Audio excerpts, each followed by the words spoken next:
안녕하십니까.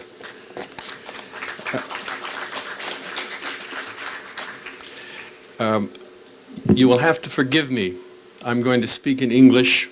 I do speak Korean, but it's not very pretty. And I'll try to speak slowly, and I think I can speak in a way that will be easier understood even by the Koreans in English than in my Korean. I would first like to express my appreciation for Ambassador Park and the Foundation for hosting this event in this magnificent hall. It's a great honor to be a part of a program with not only such a distinguished panel as we're going to have, but also with such a distinguished audience. And I look forward myself very much to learning a lot from the discussion that is to follow. I'm going to speak very briefly today. I'm just going to basically underline 2 points that Professor Shin has already made. As was noted in the introduction, I did work in the first 3 rounds of the 6-party talks, and I spent much of my life, adult life, working in the US government.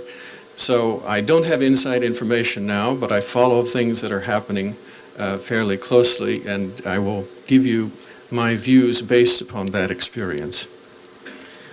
The 2 points that I'd like to make are that the Korea problem has indeed worsened even since we published the English language version of this book last September. And that it has become even clearer that the major powers, or the powers, including in particular the United States, are going to continue with their current policy. They're not going to take major new initiatives as far as I can see. Now let me offer just a few examples of how the situation on and around the Korean Peninsula has worsened in recent months. Late last year, as you all know, North Korea engaged in a very destructive cyber attack on an American company.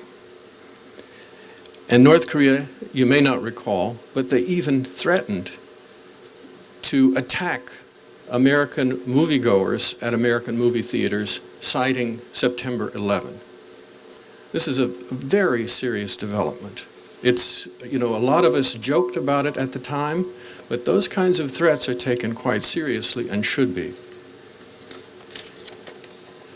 As Professor Shin noted, strategic distrust between the United States and China continues to increase. Just in the past few days, we've seen this great debate within South Korea about the issue of missile defense. I don't myself have strong views on the missile defense issue here in Korea, but I find it odd that the PRC, on the one hand, would say, we just don't have the power to influence North Korea to keep it from developing missiles and nuclear weapons, and yet come to South Korea, and I must say it sounds like trying to intimidate South Korea from considering whether to support missile defense facilities in Korea. And US-Russian relations have worsened considerably. I have Russian friends who tell me that the feelings against the United States and Russia in the past few months have gotten ever worse. Just this week, 2 top US military officials said publicly that they believe that North Korea has miniaturized nuclear devices and that North Korea and Iran may be able to strike the United States with missiles by the end of this year.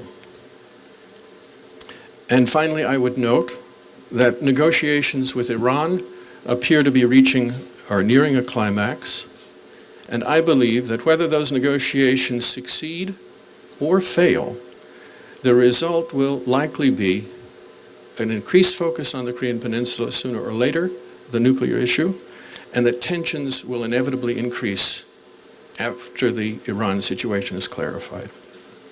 These are all very serious developments indeed for the 6-party talks and for the nuclear issue in general. So the second point I would like to make is that the governments involved do not appear likely at all to change their basic approaches, in particular the United States. Let me remind you of two recent statements by top U.S. leaders. These statements make it clear that U.S. officials have no confidence that North Korea is prepared to negotiate in good faith about ending its nuclear program.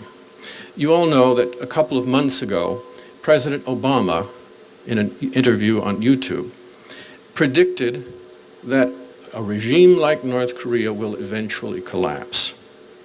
Now, it's interesting to know that he feels that way, but there's a reason this is very significant. Do you think that if he believed that North Korea might really negotiate seriously about ending its nuclear program, he would have said that publicly? It's very important. The second remarks that I would like to cite is the speech by Undersecretary of State Wendy Sherman last month. I think most Koreans did not notice something very important in the statement because the focus was on what she said about history issues. If you've not read the whole speech, and if you're interested in the North Korea problem, I recommend that you read the whole speech, including the question and answer session. And I think the remarks she made about North Korea are very important, not just because of the substance, but because of who she is. Who is she? Under the Clinton administration, she was probably the most active and influential person working on North Korea policy. She's extremely close to the then Secretary of State. So let me repeat just a word about who Undersecretary Sherman is. She was the most active and influential person, I believe, under the Clinton administration, especially in the last few years, working on the North Korea problem. She really made the Perry process.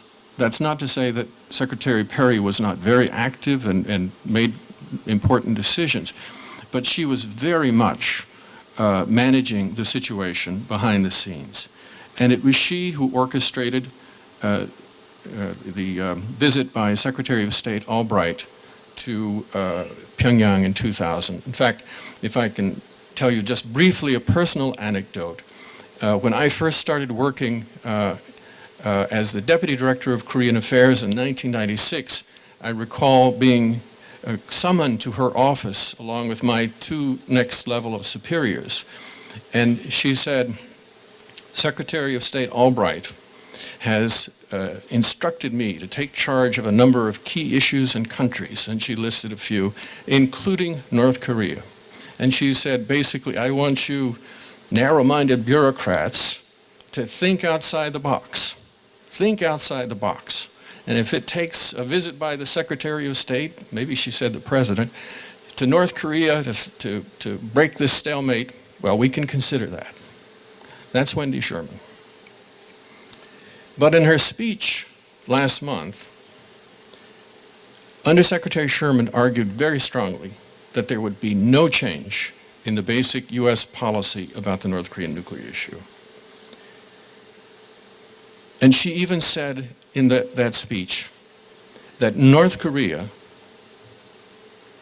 believes that the United States will eventually accept its nuclear weapons program just as the United States has accepted Pakistan's.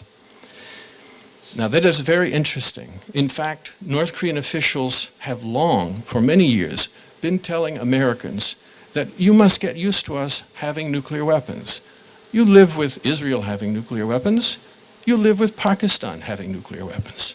Why can't we have nuclear weapons? You will learn to live with it. As far as I know, that is the first time an American official, or at least a senior American official, has ever made reference, even indirectly, to that fact. And she stressed, no, the United States will never accept North Korea having nuclear weapons. So you see, the strongest advocate of American engagement of North Korea just 15 years ago is now a very strong advocate of the so-called strategic patience today. But please note also that she said, she volunteered in her remarks, that the US government fully supports South Korea's efforts to engage in dialogue and engagement with North Korea.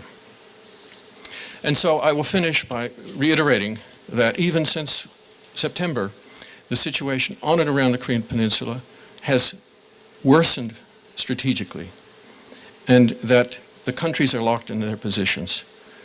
So as we argue in tailored engagement, that leaves only the Republic of Korea. Thank you.